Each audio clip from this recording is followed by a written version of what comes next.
ಪಾಲಕ್ omelette. So ಇದರ ಪ್ರಿಪ್ರೇಷನ್ಗಿಂತನೂ ಇದನ್ನು ತಿಂದರೆ ನಮಗೆ ಏನೆಲ್ಲ ಬೆನಿಫಿಟ್ಸ್ಗಳಿದ್ದಾವೆ ಅನ್ನೋದು ವೆರಿ ಇಂಪಾರ್ಟೆಂಟ್. ಸೊ ಮೇಯ್ನಾಗಿ ಪಾಲಕ್ ಅನ್ನೋದೊಂದು ಸೂಪರ್ ಫುಡ್. ಇದರಲ್ಲಿ ತುಂಬಾ ಮೈಕ್ರೋ ನ್ಯೂಟ್ರಿಯೆಂಟ್ಸ್ಗಳಿದ್ದಾವೆ, ಅಂದರೆ ತುಂಬಾ ಪೋಷಕಾಂಶಗಳನ್ನು ಹೊಂದಿದೆ. ವಿಟಮಿನ್ಸ್ಗಳನ್ನು ನೋಡ್ಲಿಕ್ಕೆ ಹೋದರೆ vitamin A, vitamin K, vitamin B, ಇನ್ನು ಮಿನರಲ್ಸ್ಗಳಲ್ಲಿ ಮ್ಯಾಂಗನೀಸ್, ಮೆಗ್ನೀಸಿಯಮ್, ಕ್ಯಾಲ್ಸಿಯಂ, ಐರನ್ಗಳಂಥ ಮಿನರಲ್ಸ್ಗಳನ್ನು ಹೊಂದಿದೆ. ಸೊ ಪಾಲಕ್ ತಿನ್ನೋದ್ರಿಂದ ತುಂಬಾ ಬೆನಿಫಿಟ್ಸ್ಗಳಿದ್ದಾವೆ. ನಮ್ಮ ಕಣ್ಣಿಗೆ ಒಳ್ಳೆಯದು, ನಮ್ಮ ಬೋನಿಗೆ ಒಳ್ಳೆಯದು, ಇಮ್ಯುನಿಟಿ ಸಿಸ್ಟಮ್ ಬೂಸ್ಟ್ ಆಗುತ್ತೆ, ಅಂದರೆ ರೋಗ ನಿರೋಧಕ ಶಕ್ತಿ ಇನ್ಕ್ರೀಸ್ ಆಗ್ತಾ ಹೋಗುತ್ತೆ.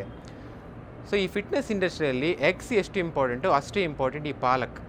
ಸೊ ನಾವು ಎಗ್ಸನ್ನು ಹಾಗೆ ಬಾಯ್ಲ್ ಮಾಡಿ ತಿನ್ನೋದಕ್ಕಿಂತ ಅಥವಾ ಆಮ್ಲೆಟ್ ಮಾಡಿ ತಿನ್ನೋದಕ್ಕಿಂತ ಇದನ್ನು ಆ್ಯಡ್ ಮಾಡಿ ತಿನ್ನೋದ್ರಿಂದ ಇದರ ಲಾಭ ಜಾಸ್ತಿಯಾಗಿ ಪಡ್ಕೊಳ್ಬೋದು.